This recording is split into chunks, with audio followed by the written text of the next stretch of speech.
Hai guys, aku mau cerita tentang persalinan aku. Jadi HPL aku itu tanggal eh, 3 Maret, tapi anak aku tuh lahir 9 Maret, berarti 1 minggu lebih lewat dari HPL. Nah, jadi seminggu sebelum HPL itu eh, aku kan check up.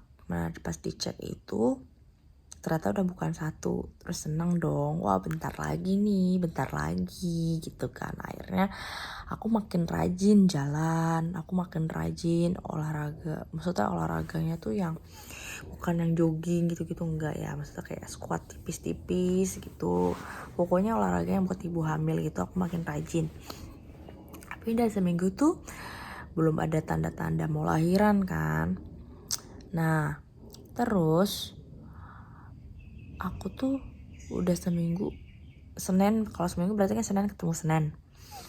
Nah, udah check up lagi nih, ternyata belum juga naik pembukaannya. Maksudnya belum naik ke pembukaan 2 gitu, masih stuck di pembukaan 1. Akhirnya mereka book appointment buat induksi buat the next Saturday ya. Jadi buat minggu depan, buat Sabtu depannya mereka udah book appointment buat induksi aku. Kan takut dong, kata ibu-ibu yang sudah melahirkan dan pernah diinduksi itu katanya lebih sakit daripada yang nggak diinduksi. Makanya aku takut banget gitu ya kan. Aku makin rajin deh tuh squat, jalan-jalan gitu. Pokoknya makin rajin olahraga buat ibu hamilnya juga. Nah, terus kan aku udah lewat seminggu lagi nih, berarti kan hari Senin. Nah, suami aku itu kan berangkat kerjanya kan 5:30, dia jam 5 tuh udah bangun. Nah, pas dia bangun, aku pun kebangun. Akhirnya aku atau buang air kecil kan. Pas aku lihat itu ada darah, kan aku panik dong. Sebenarnya aku tahu sih itu sebenarnya bukan darah yang buat dipanikin atau gimana. Itu kalau nggak salah, kalau nggak mucus ya bloody show, atau tanda-tanda kelahiran tuh udah makin deket kan. Tapi karena aku panik dan make sure just for peace of mind, akhirnya aku telepon rumah sakit dulu. Aku aku jelasin ke mereka begini.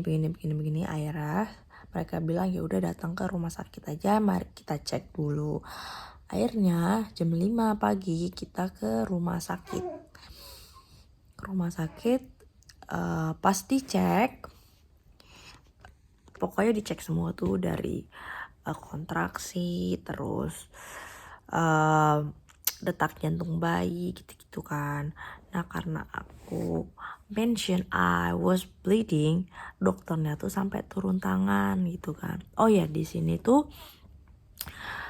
kalau kehamilan kalian tidak beresiko, seperti kalian tidak punya diabetes atau kalian tidak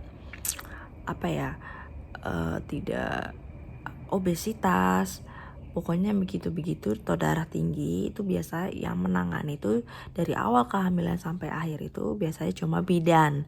Kalau kehamilan kalian beresiko itu yang menangani dokter gitu. Tapi sama aja, perginya ke rumah sakit, lahirannya tetap di rumah sakit, bukan di klinik ataupun di dukun beranak. Nah, dokternya datang, terus dia cek, dia masukin kayak alat gitu ke dalam vagina aku. Nah, pas dilihat, mereka bilang, kayaknya ini deh udah bisa dipecahin ketubannya. Tapi aku tanya dulu ya sama rekan dokterku gimana pendapat mereka gitu kan. Apa udah bisa langsung dipecahin atau harus ada tindakan yang lain gitu kan. Akhirnya setelah beberapa menit dokternya balik lagi. Katanya mereka bilang this is fine, this is okay, we don't need. Pokoknya mereka bilang kita gak perlu ada tindakan apa-apa karena nanti juga tubannya pecah sendiri, katanya gitu. Akhirnya kita pulang. Singkat cerita, abis dari situ aku merasakan kontraksi yang lebih intens gitu, tapi belum yang kuat, masih ya masih bisa ditahan lah gitu kan. Tapi kalau aku tidur pas kontraksi datang, itu tuh aku langsung kebangun gitu loh guys. Jadi kalau pas aku tidur kontraksi datang, itu aku pasti kebangun terus ntar tidur lagi. Kan itu nggak enak banget ya. Itu begitu sampai hari Rabu. Pokoknya kontraksi itu aku hitungin pakai ada aplikasi buat nge-track kontraksi. Sudah berapa sering, kontraksinya berapa lama, dan berapa menit sekali gitu-gitu kan. Nah pas udah 5 menit sekali, ini hari Rabu ya, aku telepon lagi tuh rumah sakit. Aku bilang, kontraksi aku udah 5 menit sekali nih, apakah aku harus ke rumah sakit? Nah, kalian tahu apa jawaban bidan ya? Katanya dia nanya, ini anak pertama ya? Aku bilang iya gitu. Oh baru 5 menit sekali ya? Oh ya udah di rumah aja dulu gitu. Lagi pula kamu juga masih bisa ngomong kok, ngomongnya masih lancar gitu katanya. Mungkin itu biasa aja kali ya. Tapi kalau bagi orang yang lagi nahan sakit kayak gitu kan bikin emosi ya. Terus akhirnya aku bodo amat, aku datang ke rumah sakit. Walaupun aku udah telepon dan mereka bilang suruh di rumah dulu, bodo amat aku datang ke rumah sakit. Pas sampai di rumah sakit aku ditanya namanya siapa, terus kata aku bilang oh namaku ini. Akhirnya nomor Medicare-nya berapa? Medicare tuh kayak semacam BPJS gitu ya. Aku kasih datu Medicare card aku, kartu Medicare aku.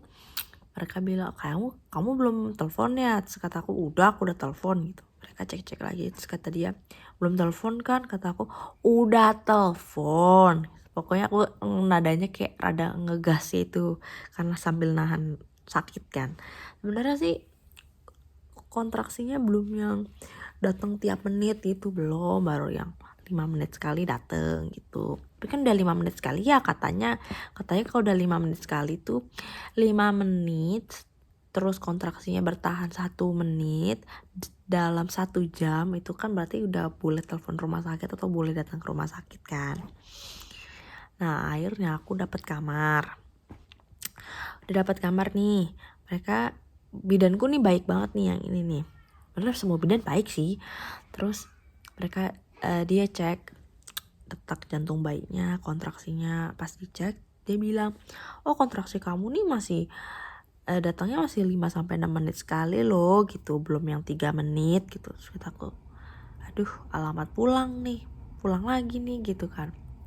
Terus pas bidannya keluar, suamiku bilang ya udah minta gas and air aja gitu, sama minta obat gitu biar bisa tidur gitu katanya. Nah sebenarnya terus kata suamiku bilang aja udah nggak kuat nahan, minta gas and air gitu kan. Otak jahatnya mulai keluar. Sebenarnya aku masih bisa nahan sih ya, masih bisa nahan sakit, tapi karena mager bolak-balik gitu akhirnya aku siapa tahu bisa lahiran malam ini ya kan, siapa tahu gitu kan. Akhirnya pas bidannya dateng, aku bilang aku boleh minta gas and air nggak, sama minta obat gitu buat nahan sakitnya. Terus kata dia oh iya boleh gitu kan. Nah suamiku terus nanya ini berarti kita pulang atau stay gitu. Terus kata bidannya kalau dia minta gas and air berarti kan harus stay gitu, tapi besok jam 5 pagi boleh pulang kok gitu. Ya udah akhirnya kita stay 1 malam. Terus bidannya itu juga ngasih obat, tapi obatnya tidak berguna guys, karena aku setiap kontraksi pun aku juga masih nggak bisa tidur gitu ya kan, masih kebangun. Nah terus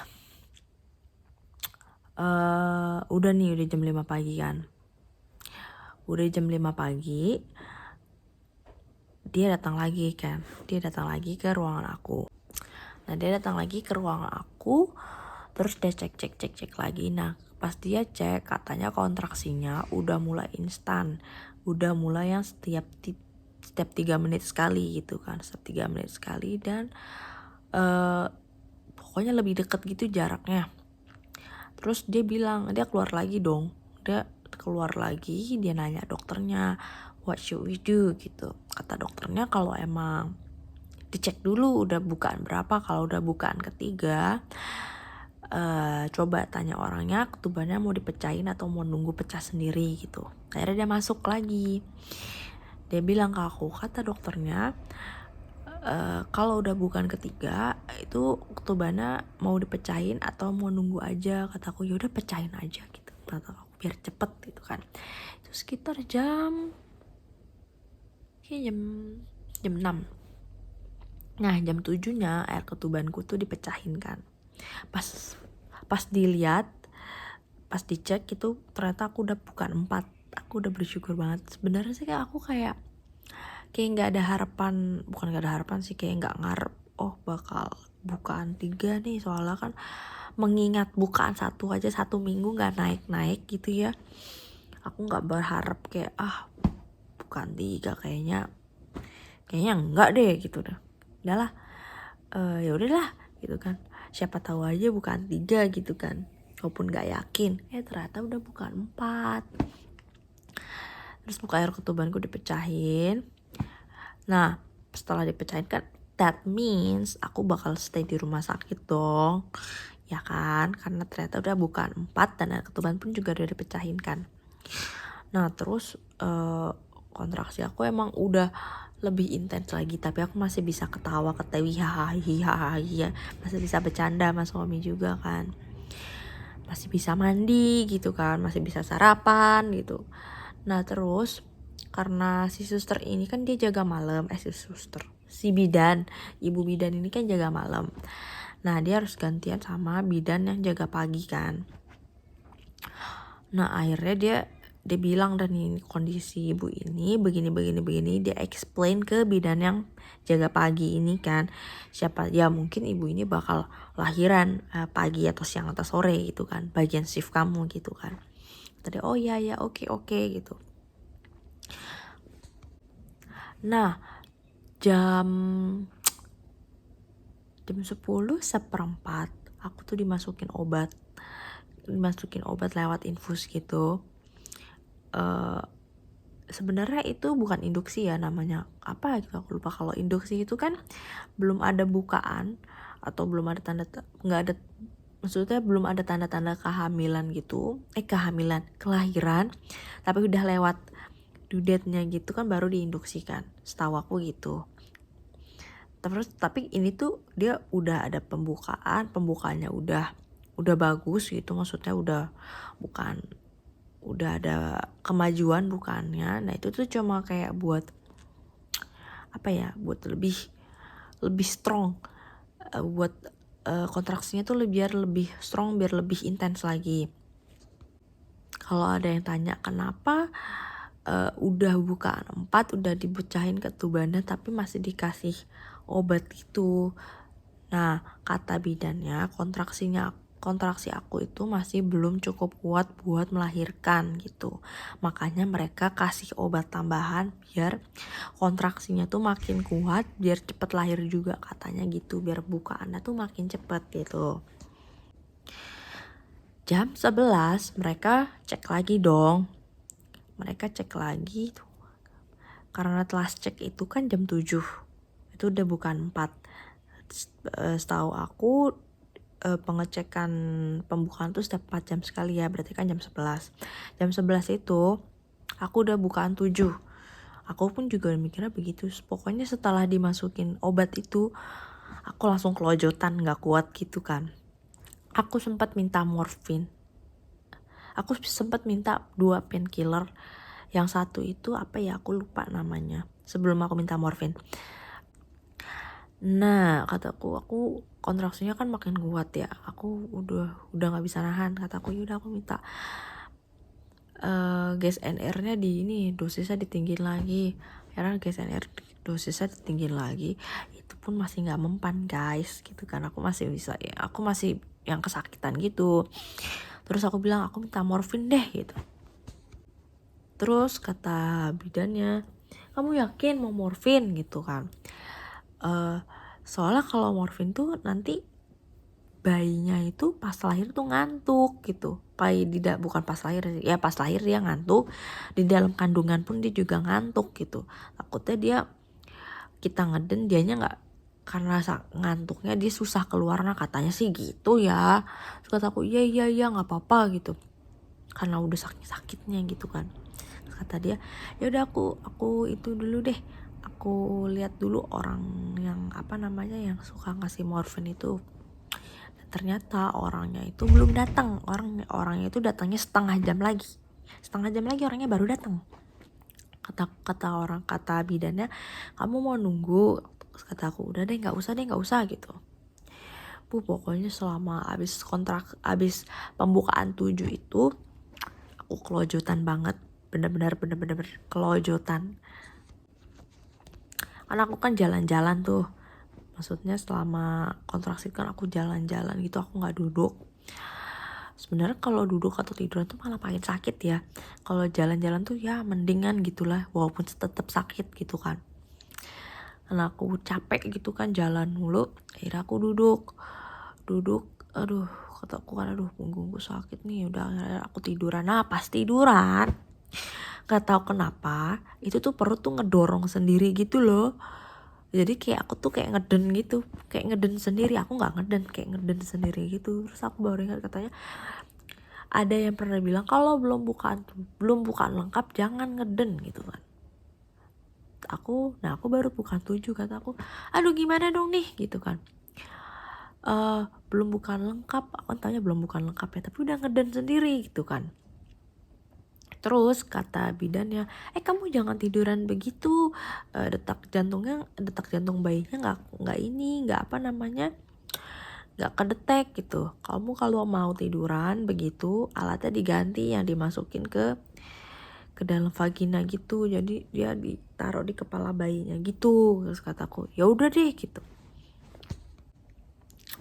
Akhirnya aku kan telentang, terus aku ngangkang, pas dilihat oh kepala bayinya udah ini nih, udah turun gitu, udah buka 10 gitu. Amazing. Panggil bidan yang lain gitu. Akhirnya bidan yang lain dipanggil kan. Nah kata bidannya, pokoknya kalau kamu kontraksi bilang terus ngeden ya gitu. Pokoknya setiap kontraksi aku bilang terus aku ngeden kan. Nah ternyata kepalanya si Justin ini ngestak. Bidan yang satunya bilang panggil dokter gitu. Aku udah panik tuh. Biasanya kalau di sini kalau dokter udah turun tangan berarti kan ada sesuatu yang tidak beres. Aku langsung kayak ada apa nih?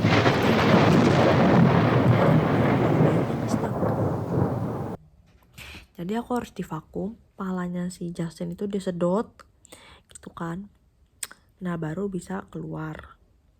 Sebenarnya aku tuh nggak perlu dijahit ya, tapi katanya kalau nggak dijahit itu darahnya tuh berhentinya lama gitu. Sedangkan takutnya aku kehabisan darah kan, akhirnya dijahit. Nah pas dijahit itu kan aku kan nggak bisa diem ya, nendang mulu karena emang aku masih bisa ngerasain gitu kan.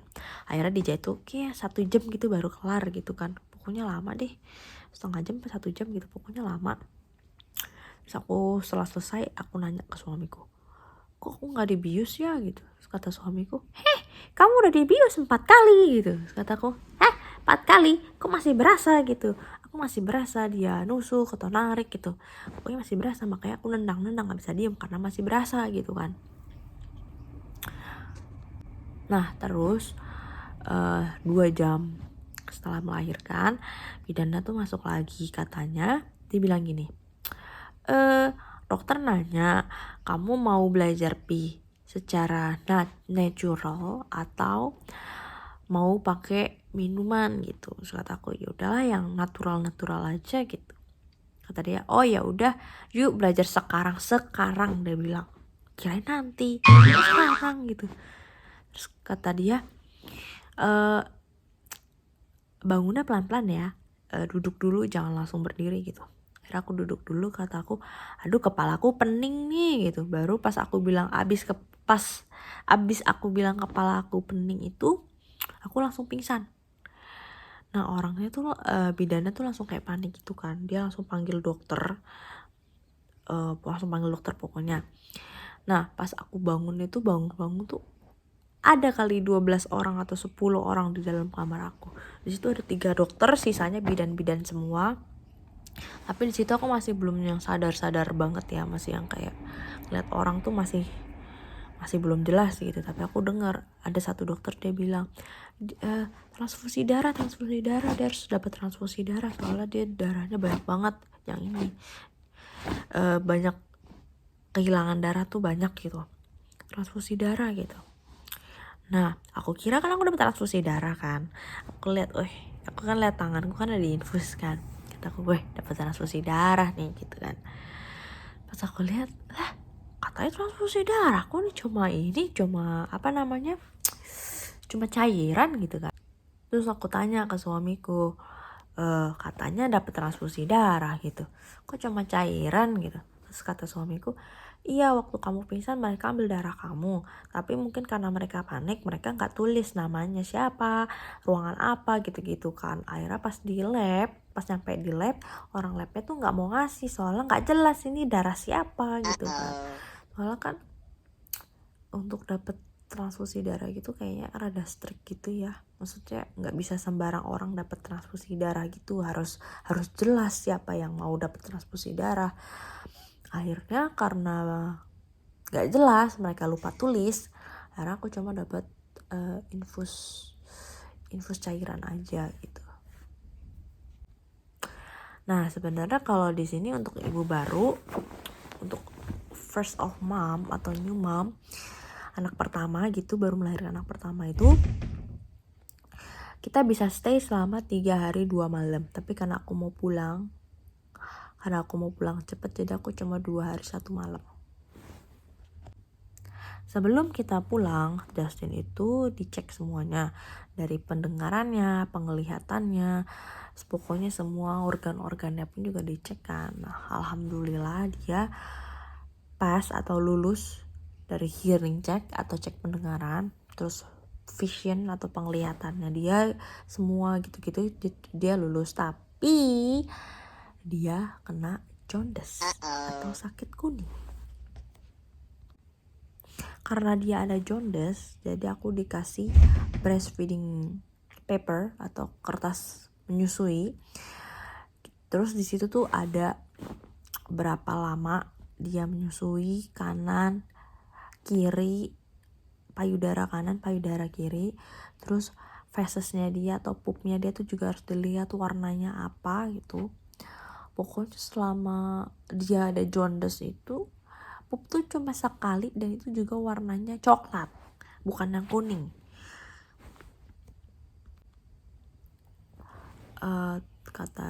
Karena bayiku jaundice, kata bidannya bayi jaundice itu dia lebih ngantuk daripada bayi yang normal gitu, maksudnya bayi yang nggak ada jaundice atau nggak ada penyakit kuning.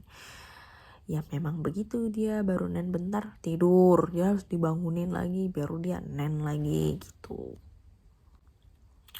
Nah 1 hari setelah kita pulang ke rumah itu ada bidan yang datang untuk cek aku dan Justin. Kalau cek aku untuk cek lihat jahitan aku apakah swollen atau bengkak atau gimana. Terus kalau Justin itu BB-nya belum BB-nya belum. Dia baru cek jaundice-nya aja. Jadi cek jaundice itu dari ini dipakai alat gitu, ditaruh di mana namanya, di jidatnya dia, terus sama darah. Jadi diambil dari kakinya dia tuh, darahnya tuh diambil dari kaki kanan sama kaki kiri. Besoknya nggak nyampe besoknya, 1 jam kemudian kita dapet telepon dari rumah sakit, katanya jaundice anak kita tuh tingkatnya masih tinggi gitu, presentasenya tuh tinggi. Sebenarnya kalau jaundice itu, temanku juga anaknya jaundice gitu ya kan, atau sakit kuning, dia cuma di jemur tiap pagi gitu, jaundice-nya hilang sendiri gitu. Tapi kalau di sini dia nggak bilang suruh jemur sih gitu kan, karena presentasenya masih tinggi. Akhirnya si Justin itu dia masuk mesin apa ya namanya ya, pokoknya yang biru gitu cahayanya. Akhirnya suamiku disuruh ambil mesin itu di rumah sakit. Mereka pinjemin mesin itu selama 2 hari ya 3 hari, sekitar 3 hari gitu ya, sama 3 hari. Pokoknya bayi itu harus di dalam mesin itu. Bayi itu cuma boleh keluar dari mesin kalau dia mau mandi atau ganti pampers. Kalau kita mau menyusui itu tuh harus tetap di dalam mesin.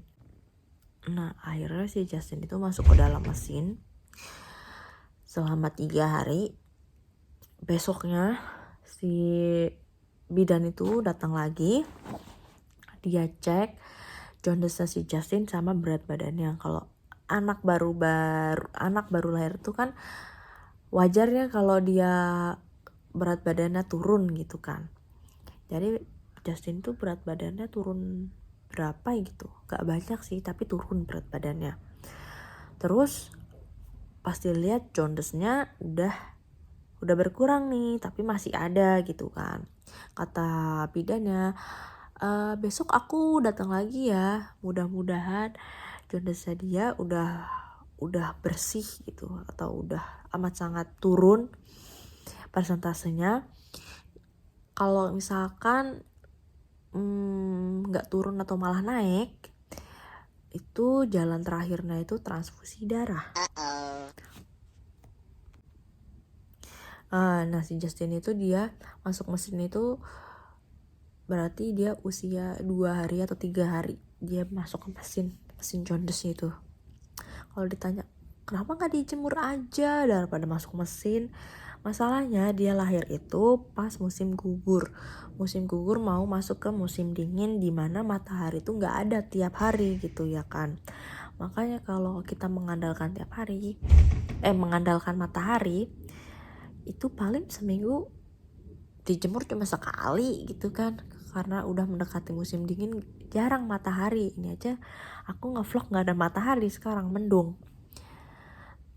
Makanya mereka lebih pilih udah masukin ke mesin aja gitu biar cepet. Kalau mengandalkan matahari, di sini mataharinya galau mataharinya, muncul enggak gitu. Oke guys, terima kasih banget udah nonton vlog aku. Maafin banget kalau penjelasannya masih kurang enak didengar, atau lightingnya masih kurang bagus, atau naruh kameranya atau penataan videonya tuh masih kurang bagus. Mohon maaf sekali karena emang masih belajar. Tapi aku sangat-sangat terima kasih untuk yang udah mau nonton, udah mau dengerin cerita aku. Terima kasih banyak udah meluangkan waktu untuk nonton video aku, and I will see you in the next video. Bye bye.